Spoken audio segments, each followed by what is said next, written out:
My mom would be at all my sporting events. Let's say I was playing football, okay? My mother would be on the sidelines, and if the play on the field started going one way, my mother would run along like, Mark, get him, get him. I'd be like, oh my gosh. I'd get in the huddle with the other guys. They go, Mark, is that your mother? I go, no, I never saw her before in my life. See, the greatest gift my mother ever gave me, she believed in me. I have overdosed on drugs on 3 occasions where I should have been dead. But I believe I was kept here for a reason. You show me your friends, I will show you your future. How do I know this? I hung out with losers, and I became the biggest loser of them all because I gave up everything I dreamt about as a little boy because of who I chose to surround myself with. My friends would drive me home at 2, 3, 4 in the morning. We'd be drunk and high, laughing in the car. We'd pull up in front of my house in New York. They go, Mark, the light's on. I go, oh man, my mother's up. See, my mom wouldn't go to bed until she knew her son was still alive.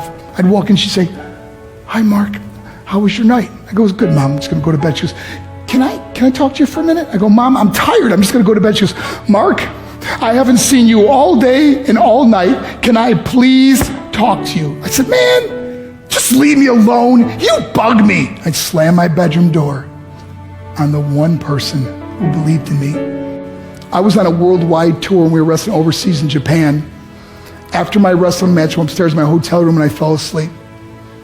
There was a knock at my door at 3 o'clock in the morning. I got out of bed and I looked through the safety window and I could see it was a Japanese promoter. So I opened the door and he said, Mark, you need to call home. There's been an emergency. I went and got on the hotel room phone. I called back to the United States. I said, hey, what's going on? They said, Mark, I don't know how to tell you this.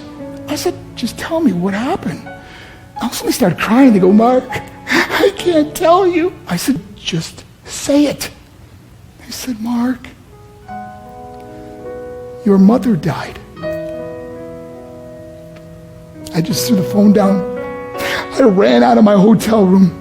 I took the elevator to the lobby, and when the doors opened up, I just ran out into the street. I mean, there was no cars, there was no people. It was 3 o'clock in the morning. And I walked down the middle of a street in Hiroshima, Japan, and I remember looking up and just saying, Mom, I am so sorry. I flew home for her funeral, and I was so nervous to walk up to her casket, so I just stood way in the back. And I kept looking from a distance. I kept thinking to myself, Mom, please wake up.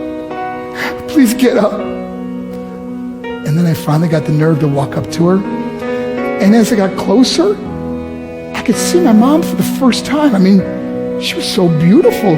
She was dressed in white. I mean, she looked like an angel. And I just stood over her and I said, Mom, you are my hero. Everything I am, everything I hope to be was because of you. You loved me so much. You gave me a life. You're the only one that ever believed in me.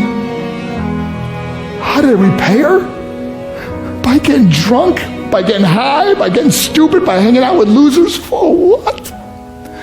All she ever wanted to do was talk to me.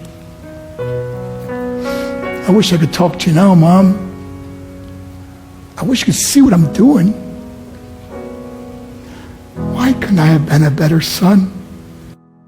We are defined by our choices. But if you surround yourself with people involved in drugs and alcohol and pills, it's a dead end. I'm not here to preach to you. I'm here to tell you I lived that life.